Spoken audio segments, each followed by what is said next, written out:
conmemoración de la democracia y también unido a conmemoración internacional de los derechos humanos, un punto de inflexión y un faro, el recorrido por nuestro país en este sentido, vía madres, vía abuelas de Plaza de Mayo, te diría, vía gran parte de la sociedad entera. En conversaciones con mis hijos, a veces suelo decir que probablemente toda aquella dirigencia que sufrió la tortura, la desaparición y los fusilamientos sería la que debería haber asumido la conducción de este país. Un plan sistemático que ocurrió en todo el continente, ¿no? Nadie puede pensar que de manera simplemente casual toda la región sudamericana, o casi, estuvo comandada por golpes cívicos militares que en realidad vinieron en endeudamientos con el Fondo Monetario Internacional. Como es nuestra costumbre, lo recalentamos mucho más, por ejemplo, con el tema del robo de bebés, también, por ejemplo, con el tema de qué hicimos con ese endeudamiento obligado, si querés, por los organismos financieros de crédito en el orden internacional. Organismos financieros de crédito que obviamente vieron a la luz después de la Segunda Guerra Mundial, ¿no? Estoy hablando también del Banco Mundial y de tantos otros. Ahí se volvió a dividir de alguna manera, sobre todo el mundo de Occidente. Bueno, la historia la conocés. El tema es cómo se aplica a hoy, ¿no? Cómo se aplica a esta actualidad, cómo se aplica a este momento que estamos viviendo, y creo que se resignifica. Nadie puede pensar que hay una suerte de nostalgia en el recuerdo de los días de terror, ¿no? De ponerlos en la memoria siempre muy arriba. Digo, con todo lo que ha pasado recientemente en Bolivia, con una situación de mucho riesgo que está viviendo el hermano país trasandino, en un quiebre político partidario particular, ¿no? Esta cuestión de extrema derecha, centro izquierda, centro derecha, pero con la derecha muy extrema que se te cuela. Recorriendo incluso la región nos encontramos Colombia, donde vuelve la utilización de bombas, de artefactos explosivos, como práctica, y este es también el gran temor, ¿no?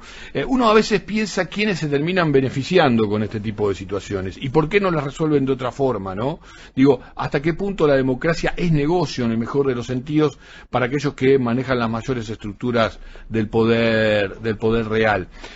Pienso, por ejemplo, en México, y con todo dolor y con todo respeto, digo, hoy por hoy fuertemente maltratado, como realmente una suerte de patio trasero en lo que tiene que ver con los Estados Unidos, que le arranca a su gente mucho más valiosa hacia sus centros de poder, y que hoy por hoy vive una inestabilidad institucional que llega a márgenes realmente alarmantes. Allí avanza el tema del narcotráfico, y están matando la gallina de los huevos de oro, que tiene que ver con el turismo.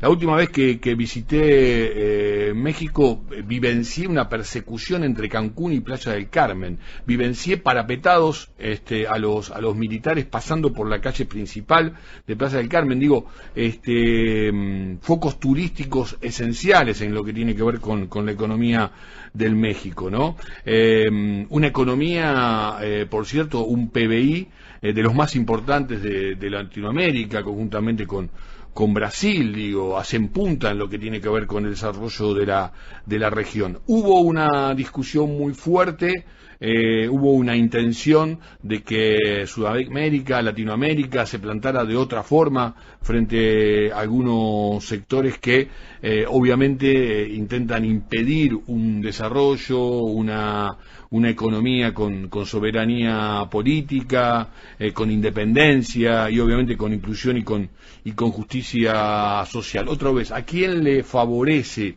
que esto no encuentre una solución? Y se vive en la cuestión macro como se vive también en la cuestión micro, ¿no? Aquí tenemos nuestra situación muy fuerte en lo que es yo te diría hoy por hoy todo Santa Fe, pero puntualmente la ciudad de Rosario, ¿no? Donde cada vez los así llamados daños, entre comillas, daños colaterales empiezan a ser más y más importantes, o sea, esta lucha por el manejo de los carteles. También allí hay un tema de desestabilización, ¿no? Porque, ¿qué aparece como posible solución?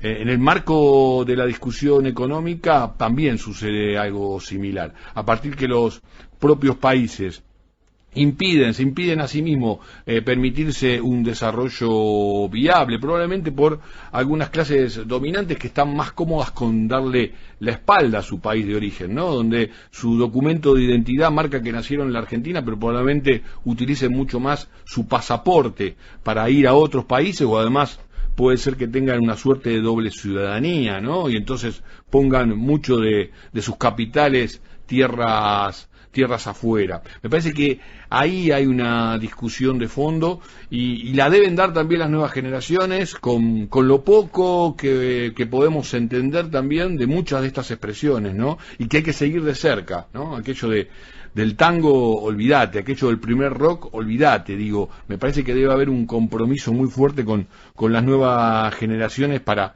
también intentar brindarle las mejores alternativas de sostenimiento de una vida institucional en serio, porque si la democracia no tiene el desarrollo necesario para que incluya, supere estos márgenes siderales de pobreza, de indigencia en gran parte de la región, todo aquello se va a hacer muy difícil. Todo sostenimiento institucional, democrático, republicano, se va a hacer muy, muy difícil. Para eso necesitamos también clase de dirigente que esté a la altura de las circunstancias. Y a uno a veces le parece que esto realmente no es lo que ocurre, ¿no? Si seguimos de cerca, por ejemplo, el debate de lo que fue estas elecciones de medio término, en un altísimo porcentaje se dio manejando zonas muy berretas, ¿no? Parece como que se deja para otro momento la discusión de fondo. Ni por propios ni por extraños debemos llevarnos por los cachetes, por las orejas, no dejemos que nos tapen justamente los ojos, la posibilidad de ver, la posibilidad de escuchar, la posibilidad de oler, no dejemos que nos abandonen de nuestros propios sentidos de comprensión, ¿no? Por propios y por extraños, ¿sí?